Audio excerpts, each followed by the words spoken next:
शांति 11 दिसंबर 2025 बाबा की महावाक्य। मीठे बच्चे, संगम युग पर तुम ब्राह्मण संप्रदाय बने हो। तुम्हें अब मृत्यु लोक के मनुष्य से अमर लोक का देवता बनना है। प्रश्न: तुम बच्चे किस नॉलेज को समझने के कारण बेहद का संन्यास करते हो? उत्तर: तुम्हें ड्रामा की यथार्थ नॉलेज है। तुम जानते हो ड्रामा अनुसार अब इस सारे मृत्यु लोक को भस्मीभूत होना है। अभी यह दुनिया वर्थ नॉट अ पेनी बन गई है। हमें वर्थ पाउंड बनना है। इसमें जो कुछ होता है वह फिर हूबहू कल्प के बाद रिपीट होगा। इसलिए तुमने इस सारी दुनिया से बेहद का संन्यास किया है। गीत आने वाले कल की तुम। ओम शांति। बच्चों ने गीत की लाइन सुनी। आने वाला है अमर लोक, यह है मृत्यु लोक। अमर लोक और मृत्यु लोक का यह है पुरुषोत्तम संगम युग। अब बाप पढ़ाते हैं संगम पर, आत्माओं को पढ़ाते हैं। इसीलिए बच्चों को कहते हैं आत्म अभिमानी हो बैठो। यह निश्चय करना है। हमको बेहद का बाप पढ़ाते हैं। हमारी एम ऑब्जेक्ट यह है, लक्ष्मी नारायण या मृत्यु लोक के मनुष्य से अमर लोक का देवता बनना। ऐसी पढ़ाई तो कभी कानों से नहीं सुनी, न किसको कहते हुए देखा जो कहे बच्चों तुम आत्म अभिमानी हो बैठो।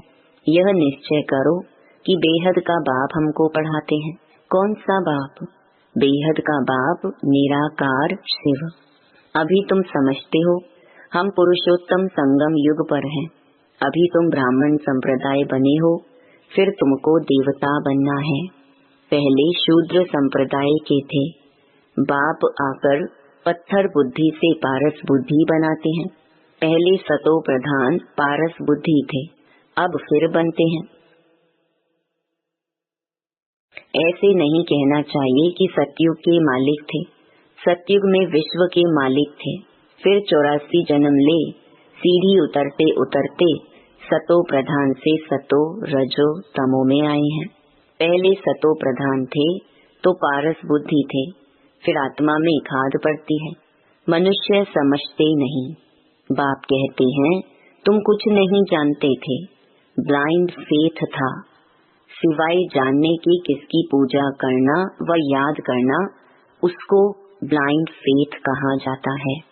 और अपने श्रेष्ठ धर्म श्रेष्ठ कर्म को भी भूल जाने से वह कर्म भ्रष्ट धर्म भ्रष्ट बन पड़ते हैं। भारतवासी इस समय दैवी धर्म से भी भ्रष्ट हैं। बाप समझाते हैं वास्तव में तुम हो प्रवृत्ति मार्ग वाले। वही देवताएं जब अपवित्र बनते हैं तब देवी देवता कह नहीं सकते, इसीलिए नाम बदल हिंदू धर्म रख दिया है। यह भी होता है ड्रामा प्लान अनुसार। सभी एक बाप को ही पुकारते हैं, हे पतित पावन आओ। वह एक ही गॉड फादर है जो जन्म मरण रहित है। ऐसे नहीं कि नाम रूप से न्यारी कोई चीज है। आत्मा का व परमात्मा का रूप बहुत सूक्ष्म है, जिसको स्टार व बिंदु कहते हैं। शिव की पूजा करते हैं, शरीर तो है नहीं। अब आत्मा बिंदी की पूजा हो न सके, इसीलिए उनको बड़ा बनाते हैं पूजा के लिए। समझते हैं शिव की पूजा करते हैं, परंतु उनका रूप क्या है वह नहीं जानते। यह सब बातें बाप इस समय ही आकर समझाते हैं। बाप कहते हैं तुम अपने जन्मों को नहीं जानते हो। 84 लाख योनियों का तो एक गपोड़ा लगा दिया है।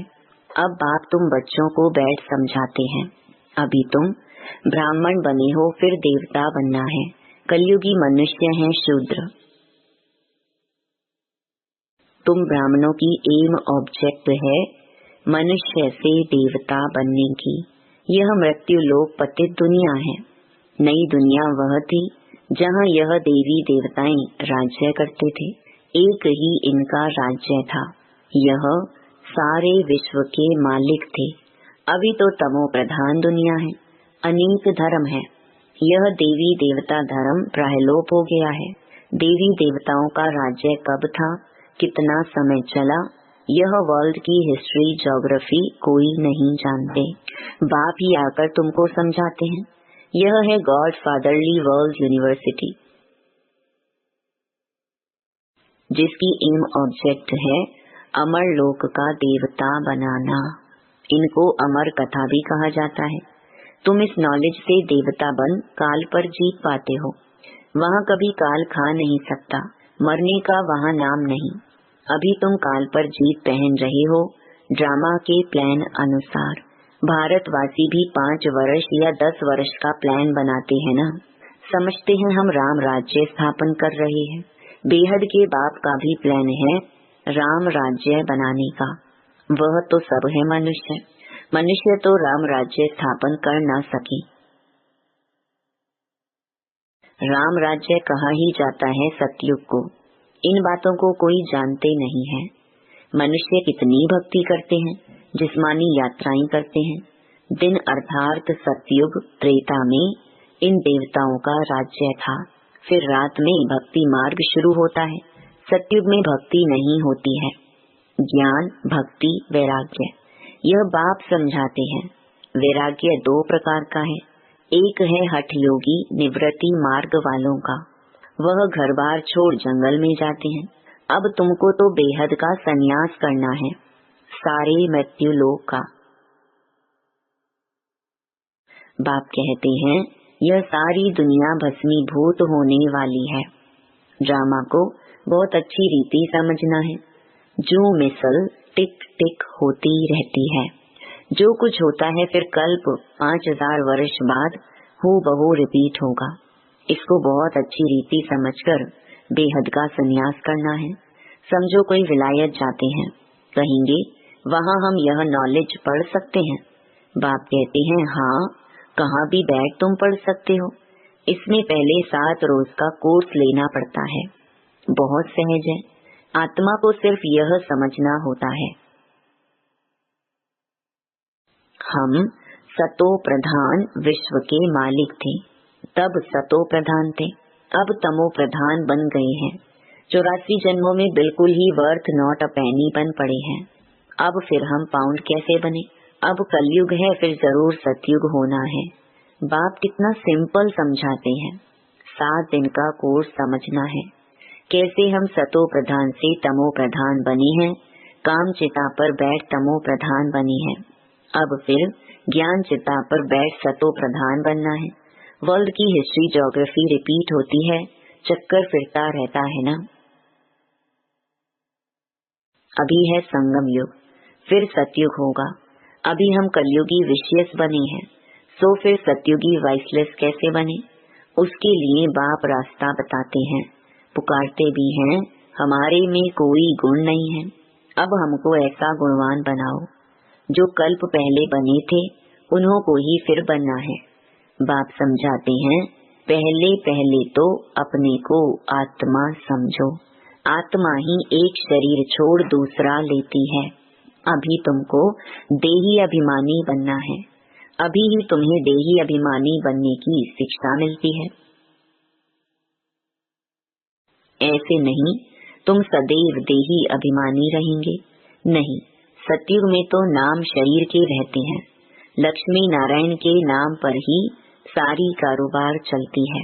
अभी यह है संगम युग, जबकि बाप समझाते हैं तुम नंगे अशरीरी आए थे, फिर अशरीरी बन वापस जाना है। अपने को आत्मा समझ बाप को याद करो। यह है रूहानी यात्रा। आत्मा अपने रूहानी बाप को याद करती है। बाप को याद करने से ही पाप भस्म हो जाएंगे। इनको योग अग्नि कहा जाता है। याद तो तुम कहाँ भी कर सकते हो। 7 रोज में समझाना होता है।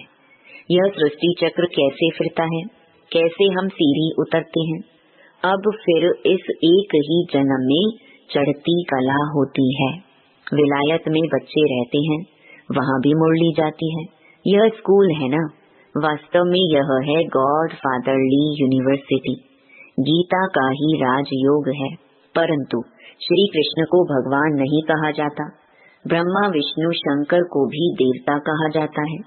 अभी तुम पुरुषार्थ कर फिर सो देवता बनते हो। प्रजापिता ब्रह्मा भी जरूर यहाँ होगा ना, प्रजापिता तो मनुष्य है ना। प्रजा जरूर यहाँ ही रची जाती है। हम सो का अर्थ बाप ने बहुत सहज रीति समझाया है। भक्ति मार्ग में तो कह देते हम आत्मा सो परमात्मा, इसीलिए परमात्मा को सर्वव्यापी कह देते। बाप कहते हैं सब में व्यापक है आत्मा, मैं कैसे व्यापक होऊंगा? तुम मुझे बुलाते ही हो, हे पतित पावन आओ, हमको पावन बनाओ।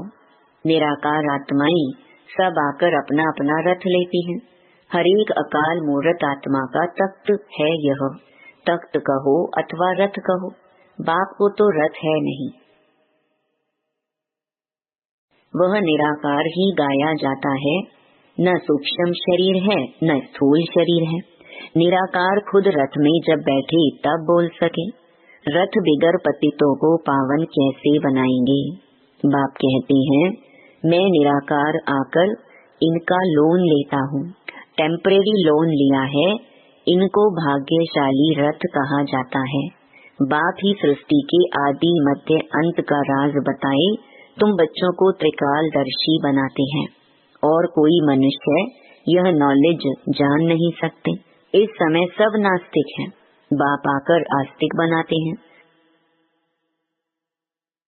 रचयिता रचना का राज बाप ने तुमको बताया है। अब तुम्हारे सिवाय और कोई समझा ना सके। तुम ही इस ज्ञान से फिर यह इतना ऊंच पद पाते हो। यह ज्ञान सिर्फ अभी ही तुम ब्राह्मणों को मिलता है। बाप संगम पर ही आकर यह ज्ञान देते हैं। सदगति देने वाला एक बाप ही है। मनुष्य मनुष्य को सदगति दे ना सके। वह सब गुरु हैं भक्ति मार्ग के। सतयुग एक ही है, उनको कहा जाता है वहा सतगुरु वहा। इनको पाठशाला भी कहा जाता है। एम ऑब्जेक्ट नर से नारायण बनने की है। वह सब हैं भक्ति मार्ग की कथाएं। गीता से भी कोई प्राप्ति नहीं होती। बाप कहते हैं मैं तुम बच्चों को सम्मुख आकर पढ़ाता हूँ, जिससे तुम यह पद पाते हो। इसमें मुख्य है पवित्र बनने की बात। बाप की याद में रहना है, इसी में ही माया विघ्न डालती है। तुम बाप को याद करते हो अपना वर्षा पाने के लिए। यह नॉलेज सब बच्चों के पास जाती है। कभी भी मुरली मिस ना हो। मुरली मिस हुई गोया एब्सेंट पड़ जाती है।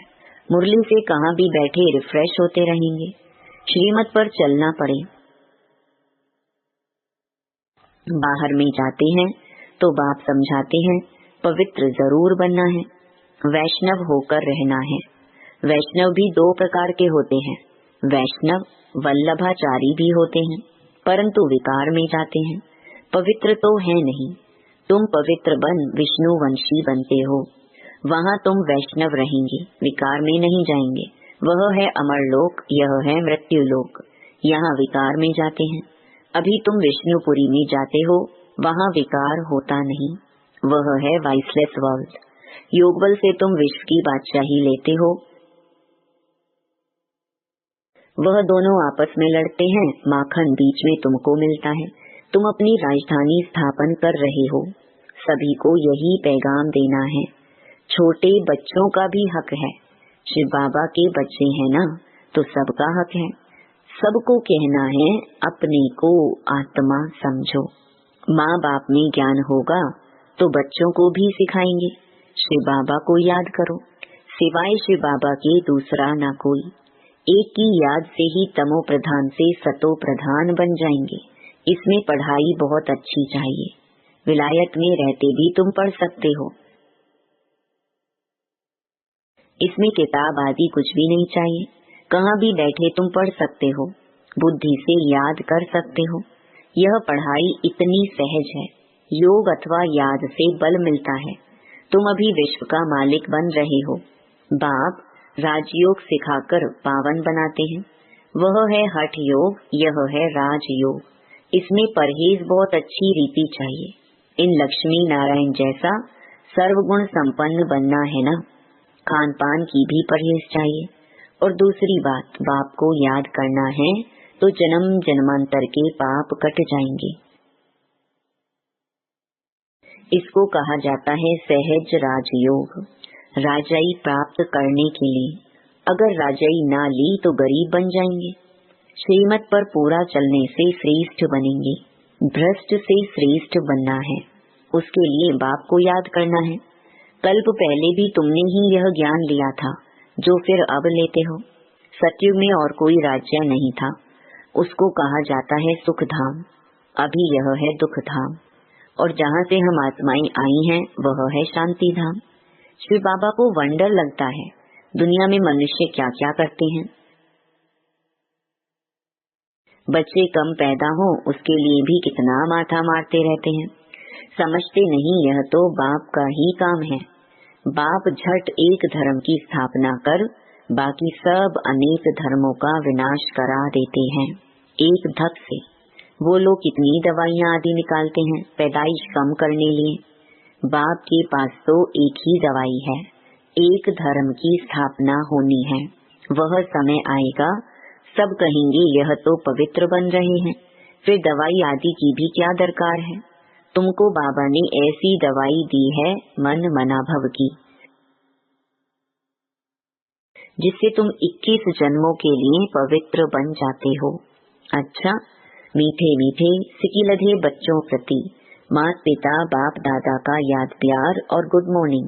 रूहानी बाप की रूहानी बच्चों को नमस्ते। धारणा के लिए मुख्य सार। पहला, पवित्र बनकर पक्का वैष्णव बनना है। खान पान की भी पूरी परहेज करनी है। श्रेष्ठ बनने के लिए श्रीमत पर जरूर चलना है। दूसरा, मुरली में स्वयं को रिफ्रेश करना है। कहाँ भी रहते सतो प्रधान बनने का पुरुषार्थ करना है। मुरली एक दिन भी मिस नहीं करनी है। वरदान, स्व कल्याण के प्रत्यक्ष प्रमाण द्वारा विश्व कल्याण की सेवा में सदा सफलता मूर्त भव। जैसे आजकल शारीरिक रोग हार्ट फेल का ज्यादा है, वैसे आध्यात्मिक उन्नति में दिल शिकस्त का रोग ज्यादा है। ऐसी दिल शिकस्त आत्माओं में प्रैक्टिकल परिवर्तन देखने से ही हिम्मत व शक्ति आ सकती है। सुना बहुत है, अब देखना चाहते हैं। प्रमाण द्वारा परिवर्तन चाहते हैं तो विश्व कल्याण के लिए स्व कल्याण पहले सैंपल रूप में दिखाओ। विश्व कल्याण की सेवा में सफलता मूर्त बनने का साधन ही है प्रत्यक्ष प्रमाण। इससे ही बाप की प्रत्यक्षता होगी। जो बोलते हो वह आपके स्वरूप से प्रैक्टिकल दिखाई दे तब मानेंगे। स्लोगन, दूसरे के विचारों को अपने विचारों से मिलाना, यही है रिगार्ड देना। अव्यक्त इशारे। अब संपन्न व कर्मातीत बनने की धुन लगाओ। कर्मातीत बनने के लिए चेक करो कहाँ तक कर्मों के बंधन से न्यारे बने हैं। लौकिक और अलौकिक, कर्म और संबंध दोनों में स्वार्थ भाव से मुक्त कहाँ तक बने हैं। जब कर्मों के हिसाब किताब व किसी भी व्यर्थ स्वभाव संस्कार के वश होने से मुक्त बनेंगे, तब कर्मातीत स्थिति को प्राप्त कर सकेंगे। कोई भी सेवा, संगठन, प्रकृति की परिस्थिति, स्व स्थिति व श्रेष्ठ स्थिति को डगमग न करे। इस बंधन से भी मुक्त रहना ही कर्मातीत स्थिति की समीपता है। ओम शांति।